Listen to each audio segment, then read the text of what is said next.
नमस्कार मैत्रिणींनो, आज मी तुम्हाला गोबीचे भजे ही रेसिपी दाखवणार आहे। त्यासाठी मी मीडियम आकाराचा गोबी घेतलेला आहे। याला 80% मीठ टाकून शिजून घेतलेला आहे। पावसाळ्याचे दिवस सुरू झालेले आहेत आपले। आता यामध्ये आपण थोडे थोडे करून मसाले वगैरे सगळं ॲड करणार आहोत। तर एक मोठा चमचा बेसन घेतलेला आहे, एक चमचा तांदळाचं पीठ घेतलेलं आहे, एक चमचा कॉर्नफ्लॉवर घेतलेला आहे, अर्धा चमचा धने पावडर घेतलेला आहे, अर्धा चमचा जिरे पावडर घेतलेले आहे,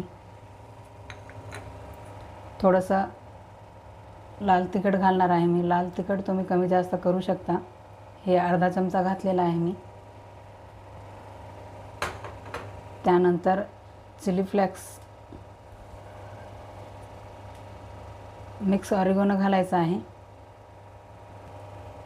चिली फ्लेक्स घातलेला आहे, थोडासा कोथिंबीर घालायचा आहे, थोडासा गार्निशसाठी ठेवणार आहे मी, आणि चवीनुसार मीठ घालायचं आहे।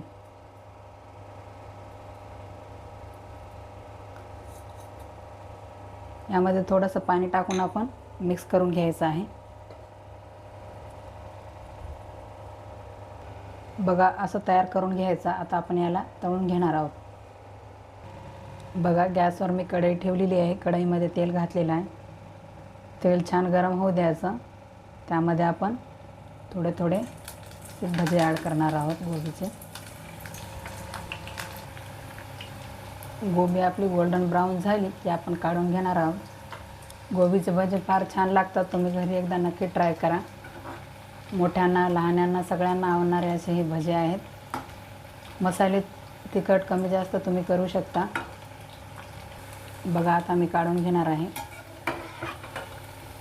बघा, अशा प्रकारे आपल्याला तळून घ्यायचे आहेत। बघा, अशा प्रकारे आपले गोबीचे भजे तयार झालेले आहेत। क्रिस्पी झालेले आहेत। आवाज येतो ना क्रंची। बघा, खूप छान लागतात। तुम्ही घरी एकदा नक्की ट्राय करा। तुम्ही हे नुसते पण खाऊ शकता, चटणीसोबत पण खाऊ शकता। चिंचेची चटणी, हिरवी चटणी। बघा, अशा प्रकारे गोबीचे भजे तयार झालेले आहे। व्हिडिओ आवडल्यास लाईक करा, शेअर करा, सबस्क्राईब करा। छोट्या चॅनलला सपोर्ट करा। धन्यवाद। मी तुम्हाला खाऊन दाखवते। मस्त कुरकुरीत झालेले आहेत।